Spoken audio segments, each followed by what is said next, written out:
Dear students, I welcome you to yet another lecture on corporate law. The theme of today's lecture is winding up. Winding up is a term commonly associated with the ending of the company's existence.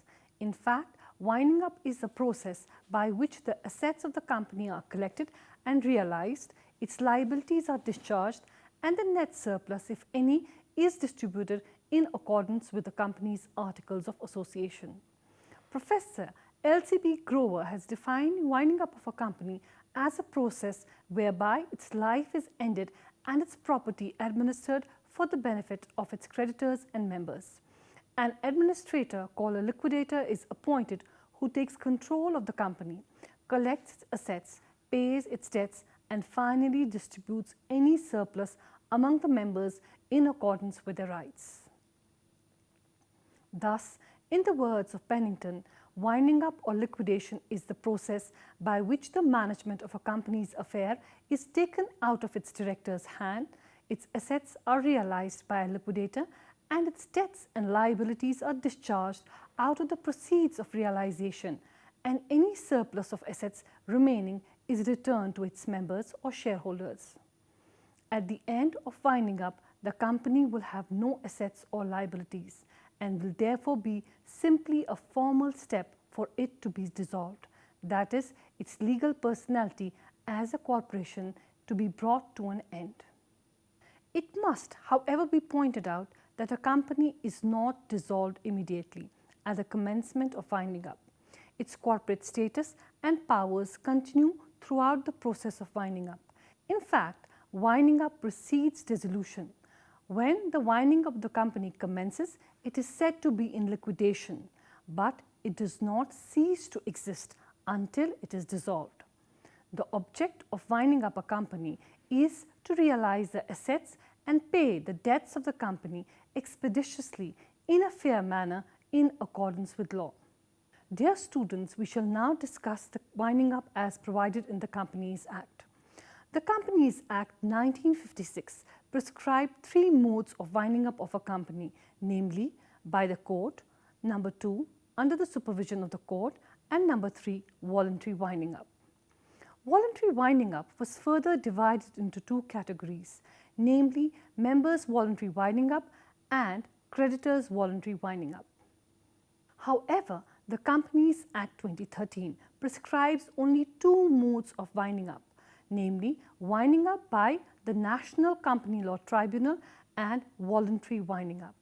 Thus, the Companies Act of 2013 does not acknowledge the distinction between members' voluntary winding up and creditors' voluntary winding up. It is important to remember that now the voluntary winding up is governed by the Insolvency and Bankruptcy Code 2016. Before we discuss voluntary winding up in detail, we shall have a look at winding up by the National Company Law Tribunal, which is also known as compulsory winding up of a company. The compulsory winding up of a company, which is also called up winding up by the National Company Law Tribunal, is initiated by an application by way of petition to the tribunal for a winding up order. Circumstances under which a company may be wound up by the tribunal in its discretion to order the winding up of a company are stated in section 271 of the Companies Act 2013.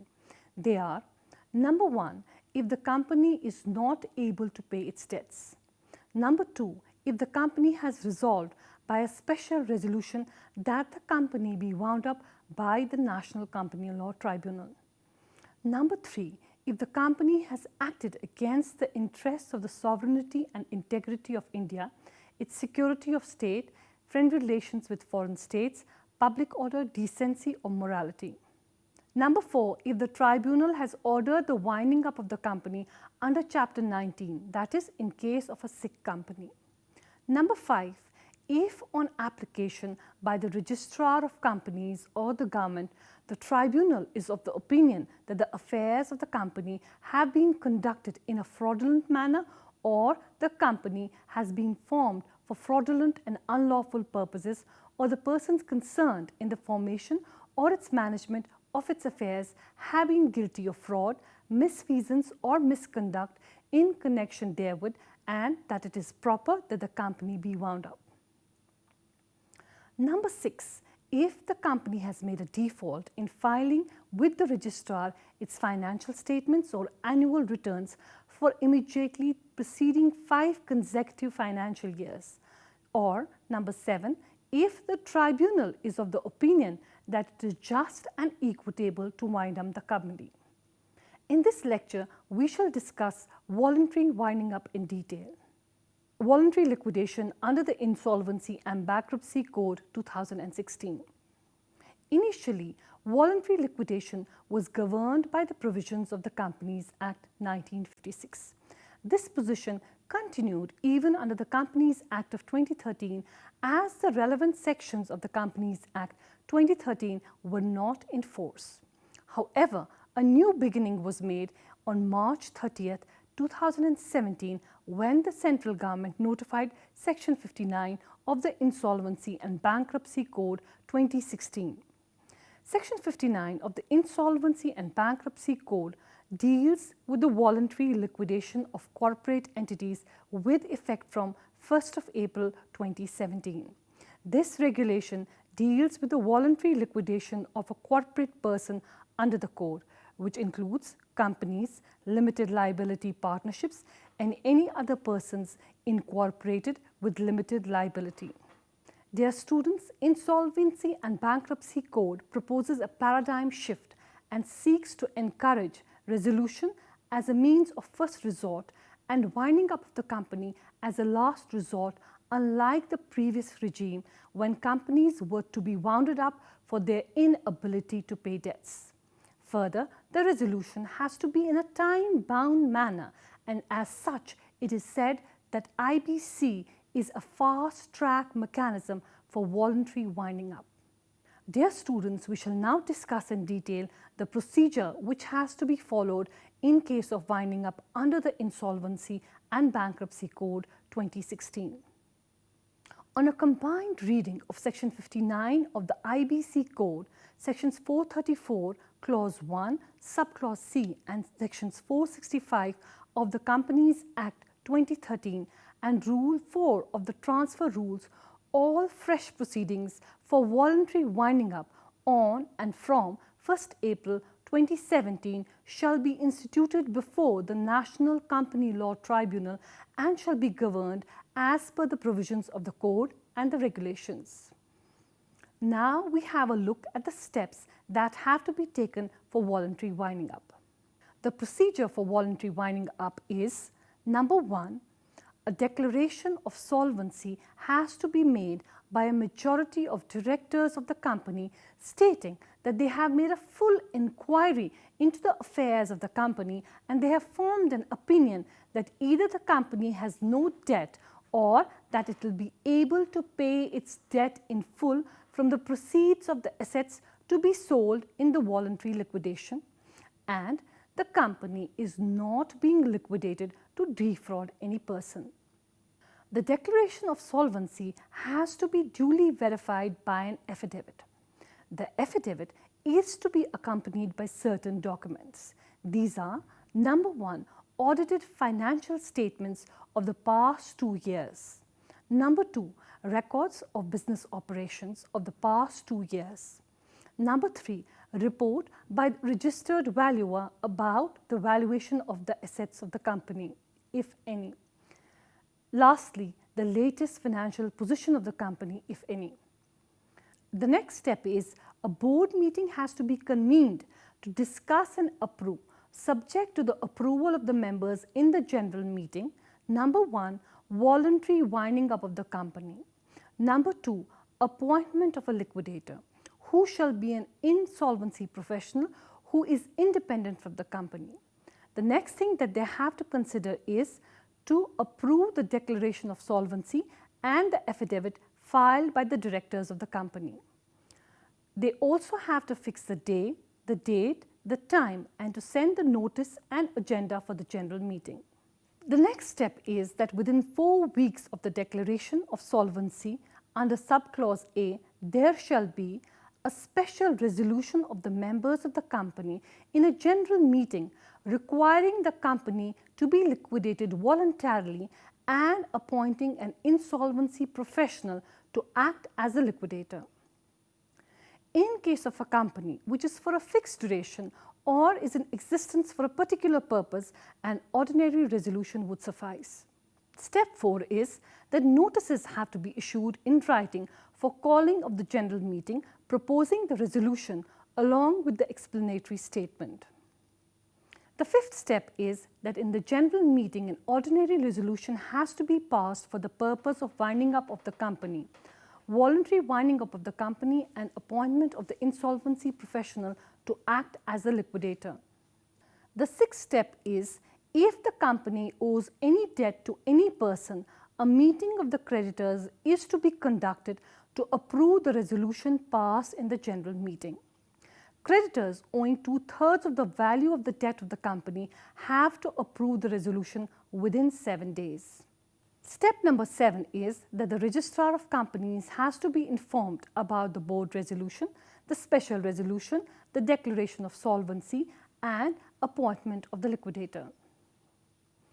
The next step is that the Insolvency and Bankruptcy Board of India has to be intimated by the company regarding initiation of voluntary winding up within 7 days of the approval of liquidation of the company and if required, subsequent approval by the creditors owing 2/3 of the value of the debt of the company.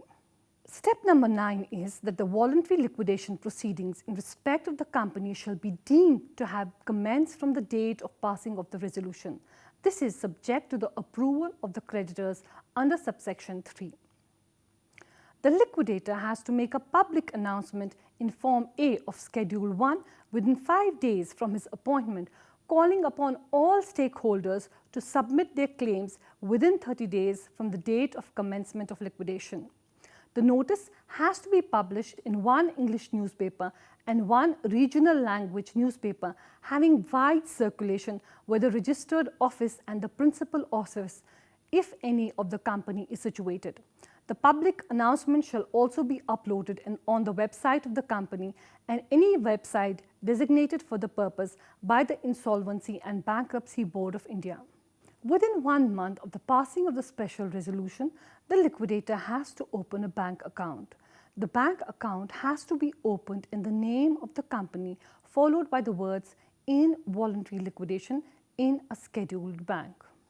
Within 1 month of the passing of the resolution, the Income Tax Department has to be intimated regarding voluntary winding up of the company and an NOC has to be obtained for the same.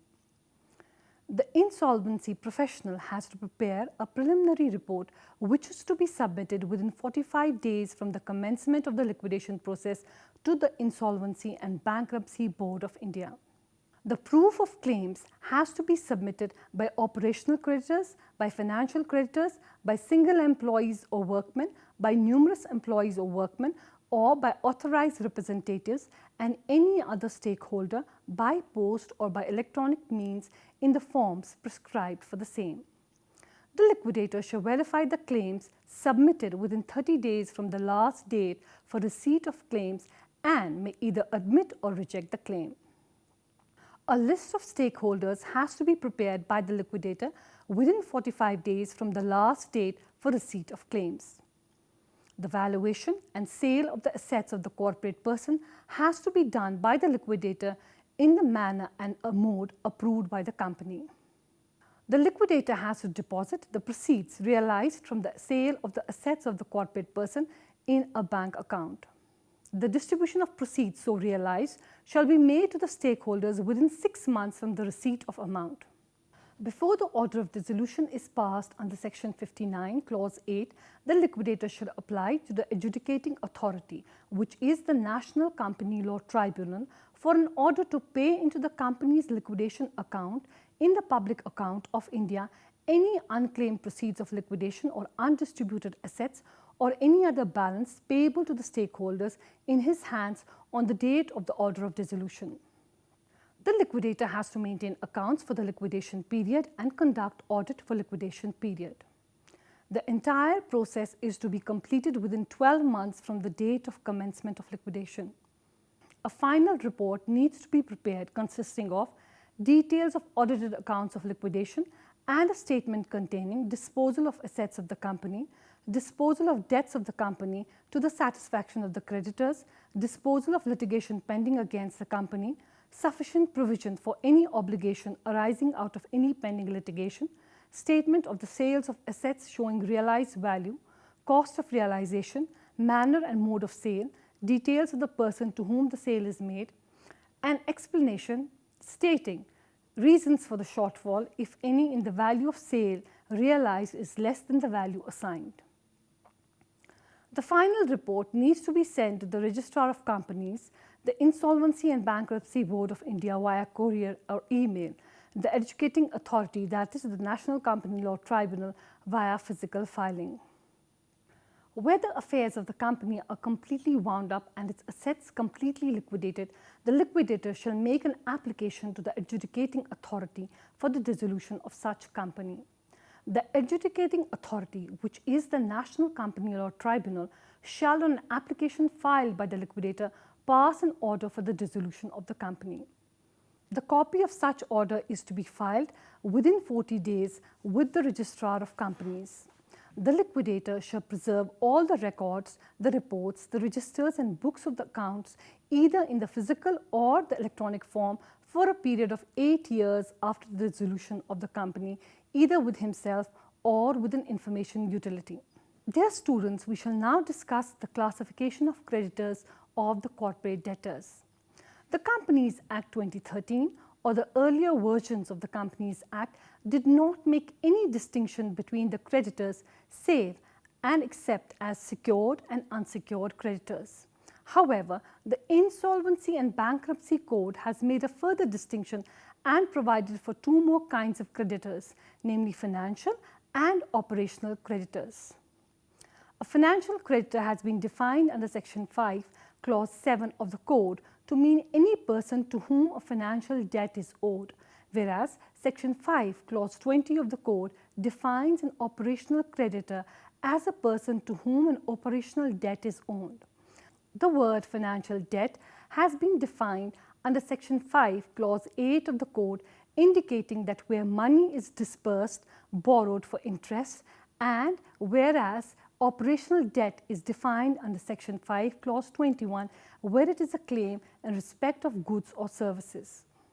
Dear students, in today's lecture, we tried to understand the voluntary winding up of companies as provided under the Insolvency and Bankruptcy Code. Hope you have been able to grasp the contents fully. Thank you and stay blessed.